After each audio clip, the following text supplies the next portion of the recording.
Bismillahirrahmanirrahim. Today I will tell that how to open control panel in Windows 8. Nowadays, people start using this window 8 or 8.1, but it's a bit difficult to explore some things. Now I will tell you how to open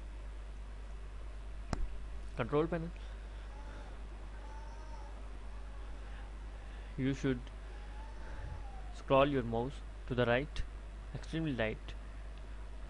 Now click on settings. It's a control panel. Click on it and it opens.